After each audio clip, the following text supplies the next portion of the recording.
अंतरराष्ट्रीय युवा विद्वान, जैन दर्शन में यूनिवर्सिटी टॉप व गोल्ड मेडलिस्ट, जैन सिद्धांत एवं न्याय विषयों को सरलता से समझाने वाले, यूएसए, इंग्लैंड, ऑस्ट्रेलिया आदि अनेक देशों में जैन धर्म की महती प्रभावना करने वाले, पंडित टोडरमल पुरस्कार, युवा विद्वत रत्न आदि अनेक पुरस्कारों से सम्मानित मूर्धन्य विद्वान डॉक्टर संजीव कुमार गोधा जयपुर द्वारा जानिए धर्म का मर्म।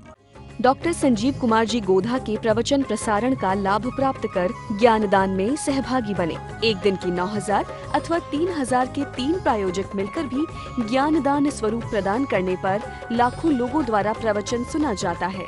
अर्थात 1 रुपए की अल्प राशि में 10 भाई बहन प्रवचन का लाभ लेते हैं और प्रायोजक परिवार का उस दिन प्रवचन के आरंभ व अंत में रंगीन चित्र व सभी के नाम का उल्लेख किया जाता है। इस कार्यक्रम के प्रायोजक हैं श्राविका रत्न समाज सेवी, दानवीर, परम मुनि भक्त, दृढ़ संस्कारवान स्वर्गीय श्रीमती कंचन देवी दीवान छाबड़ा, धर्मपत्नी स्वर्गीय श्रीमान धर्मचंद जी दीवान छाबड़ा, पुत्र पुत्रवधू विद्या प्रकाश सुनीता देवी, संजय कुमार रेखा देवी, अजय कुमार, पौत्र पौत्रवधू विजय कुमार चांदनी, अरिहंत पूजा, तीर्थेश प्रियंका, पौत्र मोक्षा, पड़पौत्री पौत्र वेरोनिका, रेयांश सीकर निवासी सूरत गुजरात। समं समस्तैरनंत पर्यायै दर्पणतलैव सकला प्रतिफलति पदार्थ मालिका यत्र परमागमस्य बीजं निषेध जात्यन्त सिंधुर्विधानं सकल नय विलसितानां विरोधमथनं नमाम्यनेकान्तम् विरोधमथनं नमाम्यनेकान्तम्। पुरुषार्थ सिद्धि उपाय नामक ये ग्रंथ है। मुनिराजों के जीवन में बरतने वाली परिशहों की चर्चा चल रही थी।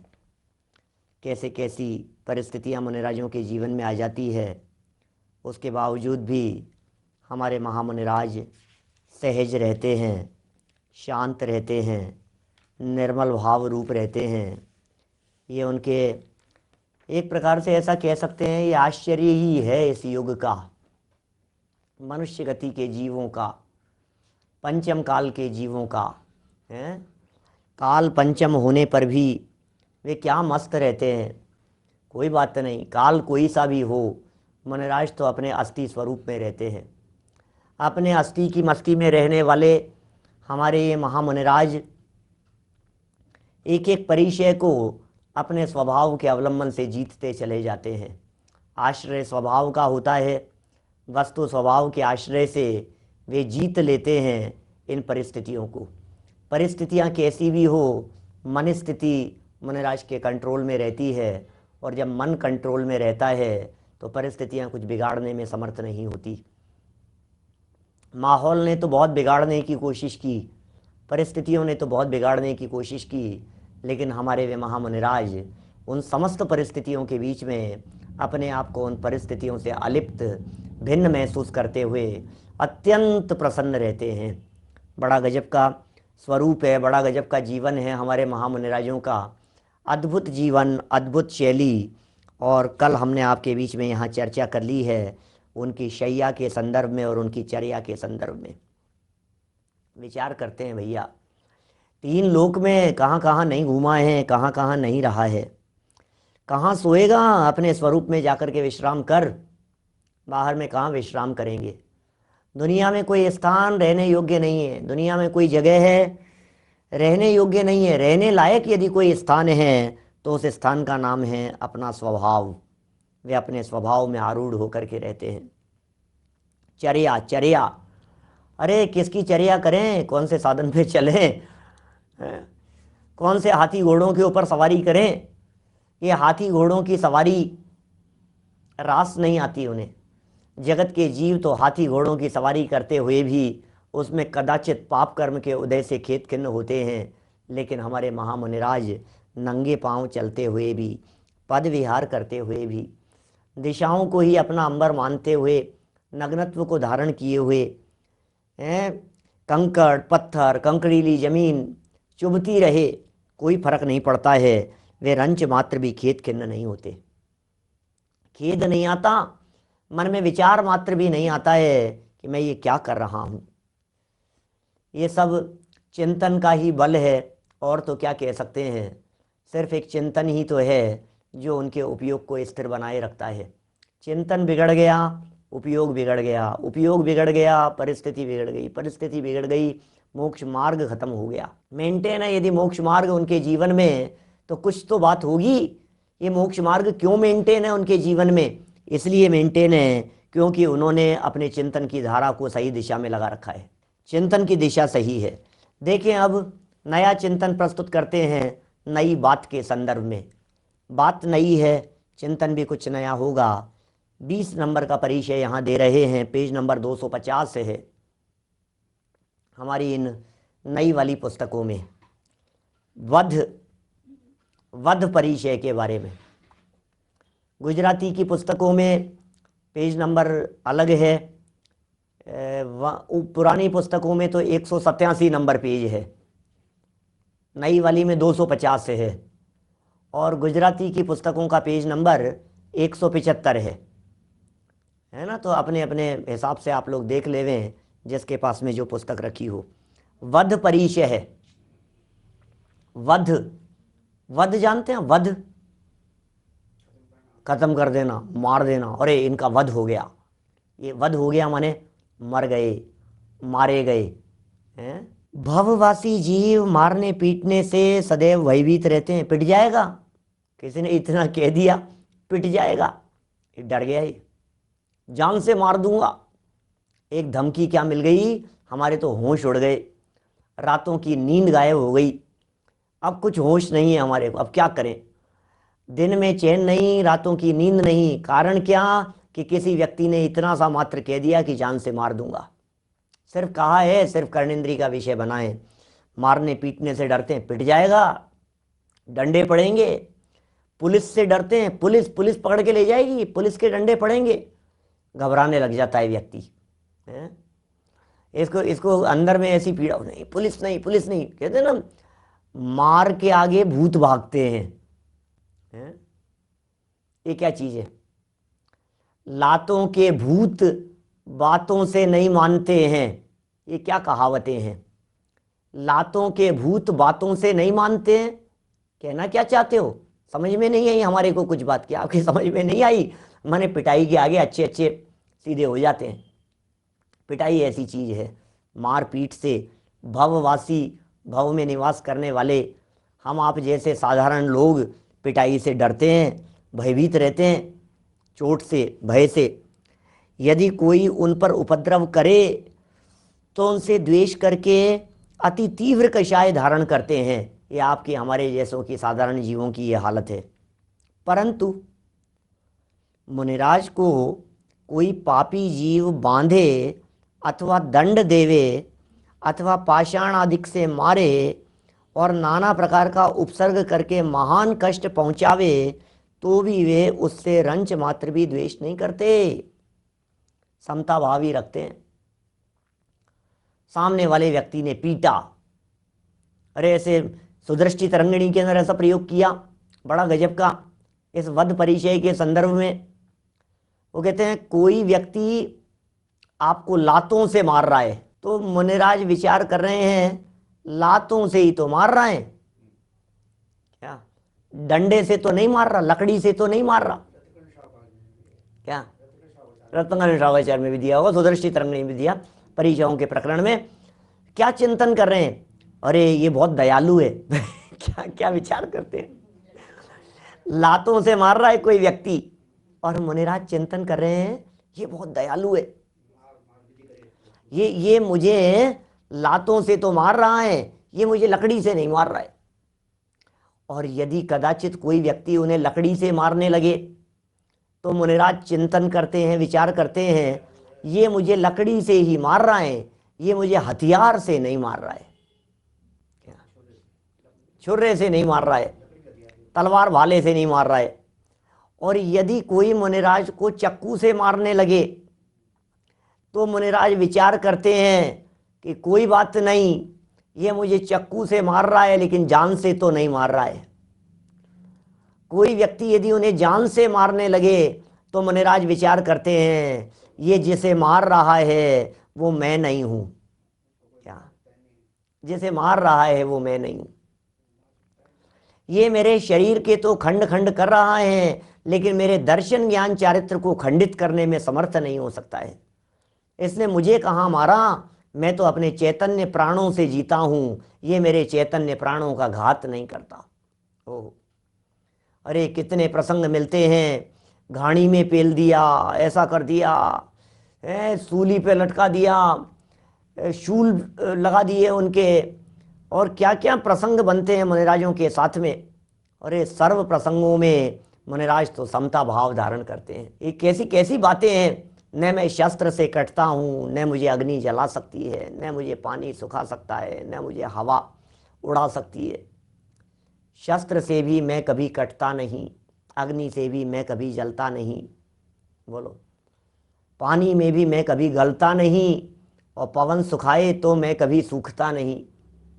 ऐसा है, मेरा जो चैतन्य स्वभाव है वो मेरा कहीं जाता नहीं है, उसे कोई छीन नहीं सकता है, उसे कोई नष्ट नहीं कर सकता है। ये कहाँ मेरा वध करेंगे, अरे अरे ये मुझे क्या नुकसान पहुंचा सकते हैं, ये मुझे नुकसान पहुंचा ही नहीं सकते।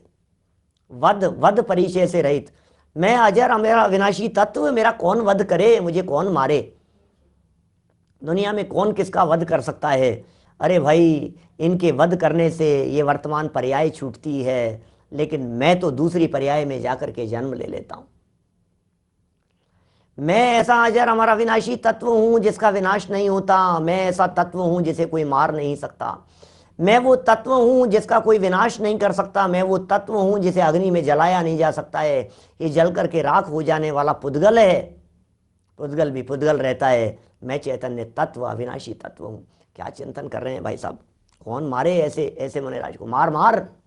वो बड़े पंडित साहब का एक प्रसंग, छोटा सा सच्ची घटना, एक दिल्ली के किसी साधर्मी के यहाँ की, दिल्ली है यहाँ के आसपास के एरिया के किसी साधर्मी के बच्चे का किडनैप हो गया। बच्चा पाठशाला पढ़ता था, किडनैपर ने वो भारी मोटी रकम मांगी और फ़ोन किया, तुम्हारा बच्चा हमारे पास में, लो बात करो। क्या? बच्चे से कहा मिला तेरे पिताजी को, फ़ोन मिला क्या? नहीं मिला रहा। पैसे मांगोगे ना उनसे, नहीं मिला रहा। बंदूक दिखाई, मार देंगे तुझे, मार मार, चला गोली चला, चला चला, मैं मरता नहीं हूं, तू चला गोली चला, नहीं नहीं चला तू गोली चला, मैं तो आत्मा हूं, मैं शरीर हुई नहीं। भाई साहब घबरा गए वो, बच्चे ने फोन नहीं किया। 2 दिन बाद में बच्चे को घर के पास में छोड़ करके चले गए। सच्ची घटना है ये। 2 दिन स्वाध्याय जिस व्यक्ति ने किया हो, सिर्फ पाठशाला गया वो बच्चा, और उसने इतना पढ़ लिया कि आत्मा तो मरता ही नहीं है, मैं शरीर नहीं हूं, क्या मैं तो आत्मा हूं, इतने मात्र में क्या मुरैना के पास की खबर है? संजय जी साहब, आपको ज़्यादा खबर होगा, बड़े पंडित जी साहब की सुनाई हुई है, रविंद्र ब्रह्मचारी रविंद्र जी साहब की, वापस छोड़ करके चले गए। हम आपसे कहते हैं, जिस व्यक्ति ने इतना स्वीकार कर लिया, अंदर में ये स्वीकार कर लिया कि मैं चैतन्य तत्व हूं, अब वो छोटा सा बालक इतना निर्भीक हो सकता है, निडर हो सकता है, तो जो सच में अपने आप को चैतन्य अनुभव कर रहे हों उनके ऊपर कौन क्या करे। रविन्द्रनाथ टैगोर का प्रसंग सुनाया था, मुरैना के पास की खबर है? ठीक है, बिल्कुल आप लोगों की बात सराखों पर है, आप लोगों की बात ज़्यादा प्रामाणिक है, हम तो भूली मिस्री बातें सुना देते हैं ऐसी। सुनो सुनो, रविन्द्रनाथ टैगोर का प्रसंग। रविन्द्रनाथ टैगोर कुछ लिख रहे थे और ऐसे लिख रहे थे, कोई व्यक्ति आया बंदूक लेकर के उन्हें मारने के लिए। ए क्या लिख रहा है, सामने देख। रविन्द्रनाथ टैगोर लिख रहे हैं, लिखते लिखते उन्होंने सामने देखा, सामने व्यक्ति को देखा कि बंदूक देखी और देख करके कहा, लिखने लग गए। बोलो, क्या?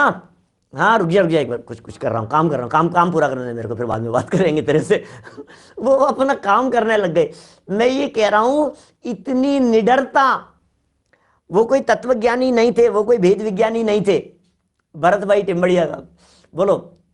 वो रविन्द्रनाथ टैगोर कोई भेद विज्ञानी नहीं थे, लेकिन अपने काम में इतनी तन्मयता है कि सामने वाला बंदूक लेकर के खड़ा हुआ है, तान रहा है, सामने मारने के लिए खड़ा हुआ है, उसे कह रहे हैं रुक जा तू, धैर्य रख, मेरे को अपना काम कर लेना, फिर बाद में बात करूंगा तेरे से।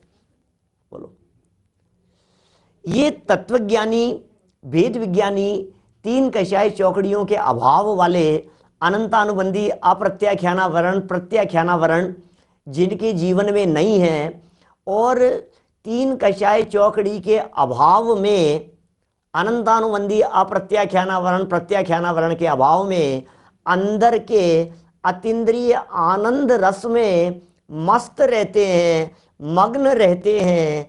अब ये कोई व्यक्ति वध करने के लिए आया तो उन्हें कोई फर्क नहीं पड़ता है, यार तू वध करता रहे, हम आनंद लूटते रहेंगे। अब बोलो क्या करें? कोई तिरंच आ गया, कोई मारने के लिए आ गया, कोई कुछ आ गया। ऐसी परिस्थितियां जंगल में बन जाती है ना, कभी पशु पक्षियों की इस तरह की बन गई कोई परिस्थिति, कोई बात नहीं, चौपाया नुकसान नहीं पहुंचाता है, दो पाये से सावधान रहते हैं। दो पाया उपयोग खाता है, चौपाया शरीर खाता है।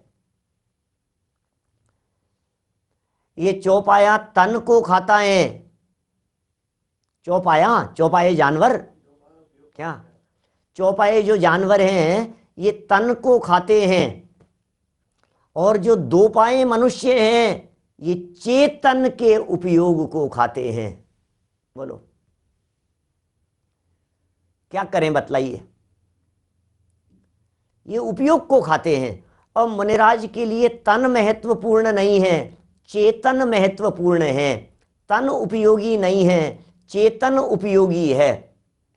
तो तन से दृष्टि हटाते हैं और चेतन पर दृष्टि ले जाते हैं। तन को खाने वालों को ध्यान नहीं देते, और चेतन को यदि कोई खाए तो वे उससे सावधान रहते हैं। ये मुनिराज हैं हमारे। कैसा जीवन है इन महामुनिराजों का।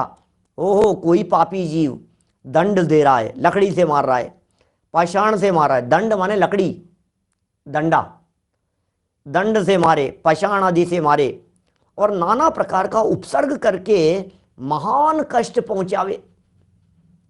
ओहो, तो भी वे उससे रंच मात्र भी द्वेष नहीं करते, समता ही धारण करते हैं। समता का आधार क्या है? समता का क्या आधार है बोलिए? समता भाव कैसे रखते हैं? ऐसा विचार करते हैं, मुनिराजों का विचार सुनना जरा। वे विचार क्या करते हैं? ऐसा विचार करते हैं कि मेरा आत्मा तो अमूर्तिक है। भाई साहब क्या सोच रहे हो आप? मेरा आत्मा तो अमूर्तिक है, मारो मारो मारो मुझे। कैसे मारोगे? अविनाशी है। आपको यदि अपने अविनाशी स्वभाव की श्रद्धा है, आपको यदि अपने अविनाशी स्वभाव के ऊपर भरोसा है, हम आपसे पूछते हैं, आपको डर लगेगा मौत का? मौत का भय नहीं होता ज्ञानियों को, मरने की चिंता नहीं करते ज्ञानी लोग, मौत की परवाह नहीं करते ज्ञानी लोग, मस्त रहते हैं, अपनी अस्थि की मस्ती में झूमते हैं हमारे महामुनिराज। उन्हें परवाह नहीं होती इस चीज़ की, क्योंकि मौत मुझे आती नहीं है। एक बालक, हमने पहले कही, हमारे कई बच्चे ऐसे आपको दिखेंगे, घरों के बच्चे दिखेंगे, वाटर प्रूफ फ़ोन लेकर के नहाते हैं, वाटर प्रूफ वॉच पहन करके स्विमिंग पूल में कूद जाते हैं। शावर के नीचे खड़ा होकर के 5 साल का बच्चा घड़ी पहने हुए नहा रहा था, और आपने उसे टोक दिया, ए क्या कर रहा है बेटा, घड़ी पहन रखी है, घड़ी तो खोल देगी। पापा वाटर प्रूफ है। लो, अब समझ में नहीं आ रही है। वो कहता है वाटर प्रूफ है, जिसे इस बात का भरोसा है कि ये पानी में खराब नहीं होती, बरसात आ जाएगी तो आप उस फोन को छिपाने की कोशिश करेंगे जो वाटर प्रूफ है। बोलो, बरसात आ गई, आप रास्ते में जा रहे हैं, पैदल जा रहे हैं, रोड क्रॉस कर रहे हैं, तेज बारिश आ गई, आपके हाथ में मोबाइल फ़ोन है, आप पहला काम क्या करते हैं? फ़ोन में पानी नहीं चला जाए, इसको छिपा लो अंदर कहीं। क्या अब ये कह रहे हैं, आप उसको छिपा रहे हैं और आपको पता लग गया कि ये तो वाटरप्रूफ है, अब क्या करेंगे, अब कोई टेंशन नहीं है, अब तो मजे से और दिखाएंगे और दुनिया को कुछ कोई फर्क नहीं पड़ता। अपन देखो ये कैसे ऐड चलते हैं ये। इसी तरह से जिनने ये समझ लिया कि अरे मेरे आत्मा को तलवार स्पर्श ही नहीं करती, मेरे आत्मा को चक्कू छूता ही नहीं है, हैं?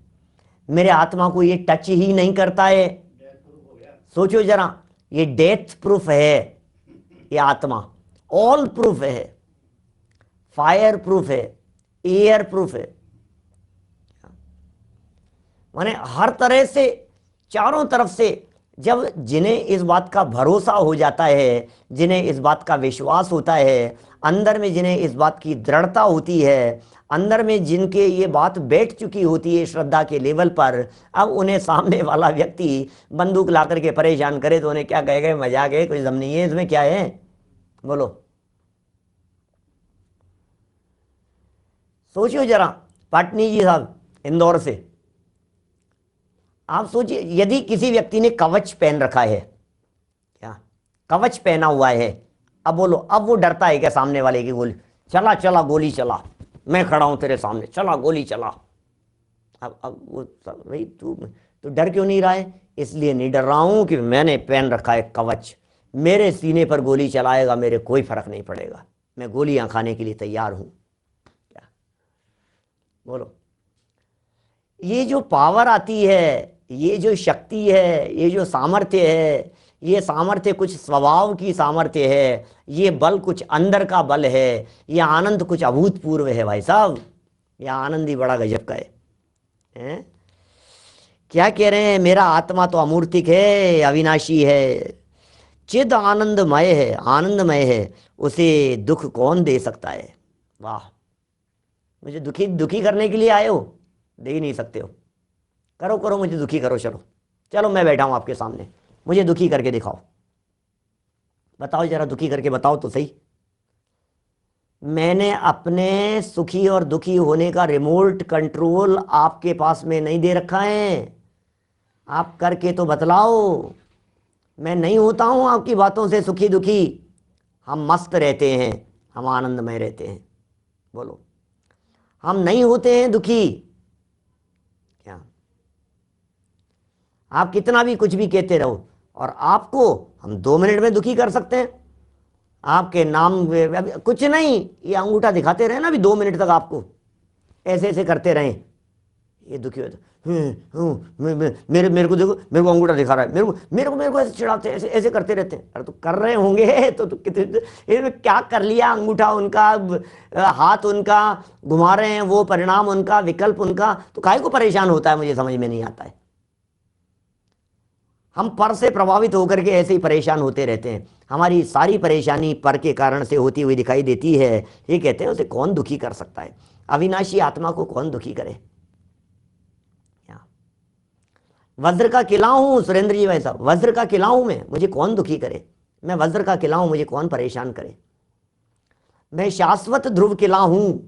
क्या जो व्यक्ति अपने शाश्वत ध्रुव किले में रहता हो उसे टेंशन नहीं होती, उसे घबराहट नहीं, चोर आ जाएंगे तो क्या होगा, अरे तेरा तो बिल्कुल चारों तरफ से सिक्योरिटी लॉक है, अब कौन आ जाएगा अंदर, अब किस बात का डर है। जो सिक्योरिटी लॉक है, चारों तरफ से पैक है, अब चिंता का क्या काम है, कोई दिक्कत ही नहीं है। ये कह रहे हैं कौन दुख दे सकता है, कौन मार सकता है, कौन पीट सकता है, कौन मारे और कौन पीटे। मुझे नहीं देखने वाला मुझे मारेगा कैसे, मुझे नहीं पहचानने वाला मुझे पीटेगा कैसे, हैं, पड़ोसी को पीट करके समझ लेगा कि मुझे पीट रहा है। मैं तो ज्ञानानंद स्वरूप ही हूं। इस प्रकार मुनिराज वध परिचय जीतते हैं। मैं तो ज्ञानानंद स्वरूपी हूं, मैं तो ज्ञानानंद स्वरूप ही हूं, ज्ञान स्वरूप हूं, आनंद स्वरूप हूं, ज्ञान और आनंद स्वरूप में ही सदा काल निवास करता हूं। बोलो, मैं जब अपने स्वरूप को छोड़कर बाहर निकलता ही नहीं हूं, मैं जब अपने स्वरूप से बाहर जाता ही नहीं हूं, अपने स्वरूप से बाहर निकला ही नहीं हूं, अब दुनिया में मेरे ऊपर उपद्रव कहाँ आएंगे? भैया संकट तो तब खड़े होते हैं जब आप अपने घर से निकलते हो। मुनिराज घर से नहीं निकलते हैं। मुनिराज जब अपने घर से ही नहीं निकलते हैं तो उन्हें क्या तकलीफ है बतलाइए? अब कोई तकलीफ नहीं। सर्प का उदाहरण देते हैं ना, सर्प सारे जगत में घूमता फिरता रहे, इधर उधर टेढ़ा मेढ़ा होकर के घूमता फिरता रहे। कितने संकट हैं, कोई पत्थर मारता है, कोई लकड़ी से मारता है, सपेरे पकड़ लेते हैं, लटका देते हैं, गरम गरम आग नीचे से जला देते हैं, चमड़ी उतार देते हैं उनकी। कितनी तरह की परिस्थितियां बनती हैं उन मुनिराजों के साथ, उनके सर्प के साथ में। अब वो बिल में चला गया तो है? अब जब बिल में चले गए अब क्या परेशानी है? बोले अब कोई परेशानी नहीं है। ऐसे ही कहते हैं ज्ञानी व्यक्ति जब अपने निज स्वभाव में लीन होते हैं, जब अपने उपयोग को अपने अंदर में ले जाते हैं, तो फिर उन्हें रंच मात्र भी परेशानी नहीं होती। परेशानी क्या है? उपयोग बाहर आया और परेशानियां, उपयोग अंदर में ले गए, अब कोई परेशानी नहीं। आप देखिए जैसे ये होता है ना पिजन, कबूतर क्या क्या करता है? कबूतर की एक स्टाइल है, एक अलग तरह की। जब भी उसके ऊपर कोई आफत आती है, जब भी कबूतर के ऊपर कोई संकट आता है, तो वो कुछ नहीं करता, वो सिर्फ अपनी आंखें बंद कर लेता है। कबूतर का नेचर है इस तरह का। आफत आई है वो अपनी आंखें बंद कर लेता है और आंखें बंद करके विचार करता है कहाँ है ही नहीं बिल्ली तो क्या माने अब उसने जब आंखें बंद कर ली तो उसे संकट ही नहीं दिखाई दे रहा है। ये आचार्य देव कह रहे हैं तुम पर की तरफ से अपनी आंखों को बंद कर लो, बस तुम बाहर से अपनी निगाह हटा लो, तुम बाहर से अपनी दृष्टि को बदलकर अपने अंदर ले जाओ, फिर देखो क्या मस्ती है, फिर देखो क्या आनंद है, फिर देखो तुम्हें कोई तकलीफ दिखाई दे रही है क्या? फिर कुछ तकलीफ नहीं है। उपयोग कैसे स्थिर हो ये बताओ पंडित जी साहब, यही तो बता रहे हैं। उपयोग कैसे स्थिर हो? मैं अविनाशी हूँ, मैं अमूर्तिक हूँ, मैं चिदानंदमय हूँ, मैं ज्ञानानंद स्वभाव रूप हूँ। ये सब उपयोग स्थिरता के हेतु हैं, उपयोग स्थिरता के लिए चिंतन है ये सब। जब आप ये विचार करते हैं मैं मनुष्य हूं, तो सामने वाला व्यक्ति संकट करता हुआ दिखाई देता है। जब आप ये विचार करते हैं कि मैं मनुष्य नहीं, मैं तो चैतन्य आत्मा हूं, बोलो तो क्या होता है? तो बोले कोई तकलीफ ही नहीं है। चलिए, इस तरह से वध परिचय की बात हुई, कितना सुंदर है। माने इस वध परिचय के बारे में आप यदि विचार करेंगे, आप में निर्भयता आएगी, आप में निडरता आएगी, आप निर्भीक होकर के स्वाधीनता से रहते। हर व्यक्ति दुखी है, मर नहीं जाऊं, मर नहीं जाऊं, मौत आ जाएगी तो क्या होगा, मौत आ जाएगी तो क्या होगा?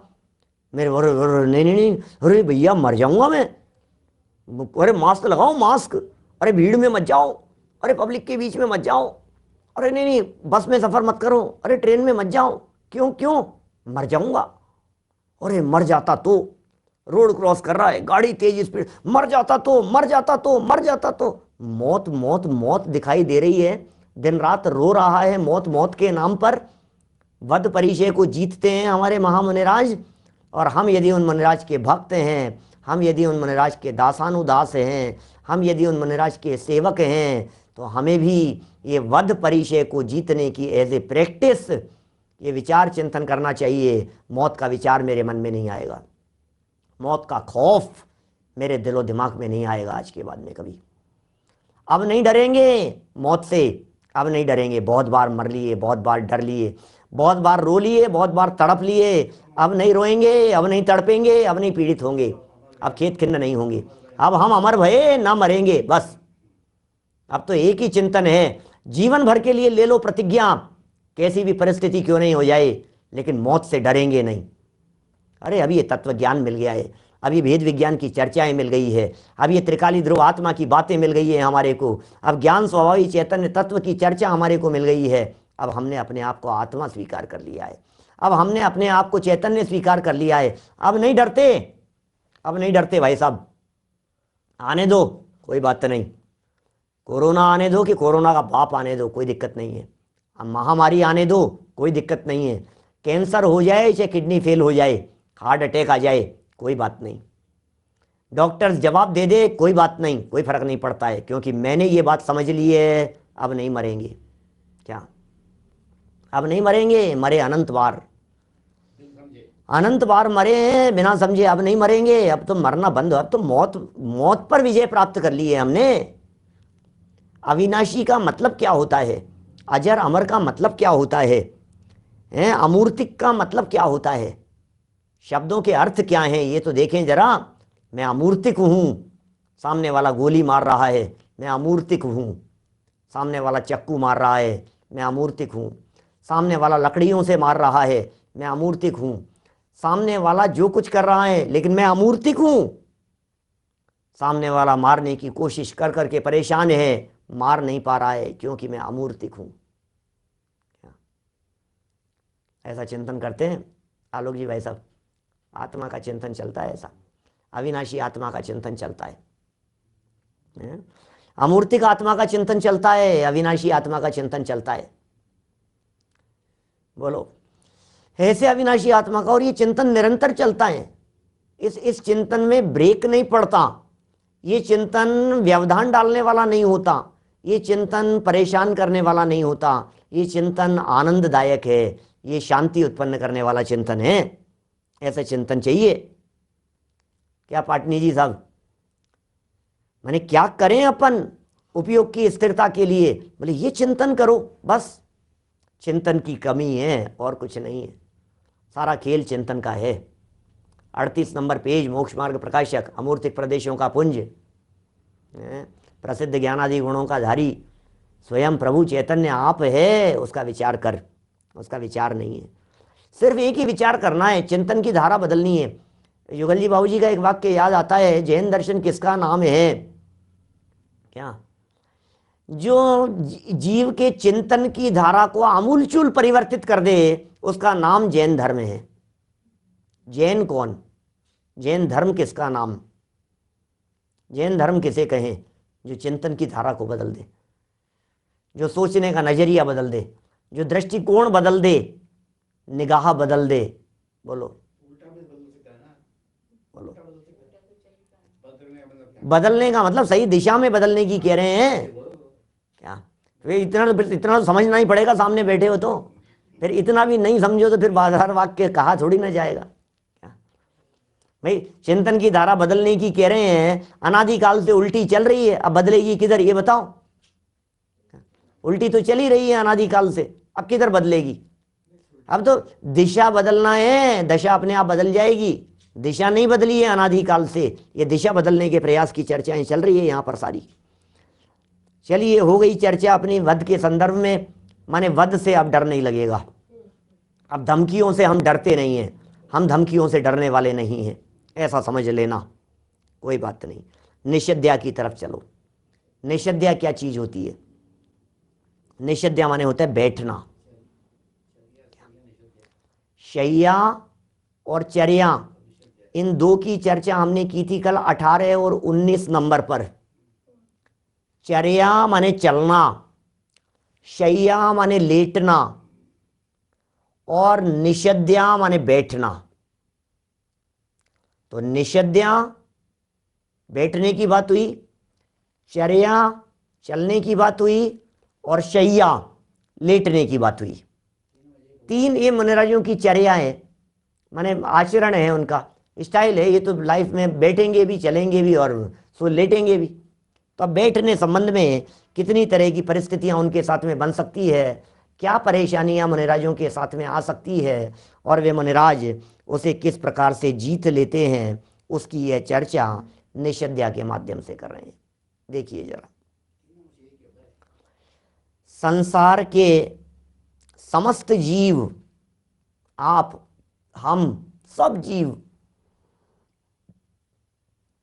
उत्तम मनोज्ञ स्थान में बैठकर सुख मानते हैं, संसार के सारे लोग।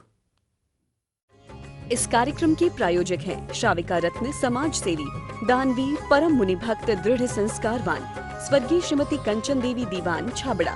धर्मपत्नी स्वर्गीय श्रीमान धर्मचंद जी दीवान छाबड़ा, पुत्र पुत्रवधू विद्या प्रकाश सुनीता देवी, संजय कुमार रेखा देवी, अजय कुमार, पौत्र पौत्रवधू विजय कुमार चांदनी, अरिहंत पूजा, तीर्थेश प्रियंका, पौत्र मोक्षा, पड़पौत्री पौत्र वेरोनिका रेयांश सीकर निवासी सूरत गुजरात।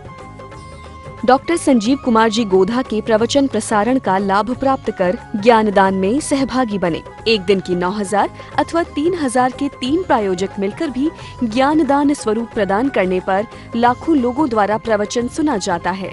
अर्थात 1 रुपए की अल्प राशि में 10 भाई बहन प्रवचन का लाभ लेते हैं और प्रायोजक परिवार का उस दिन प्रवचन के आरंभ व अंत में रंगीन चित्र व सभी के नाम का उल्लेख किया जाता है।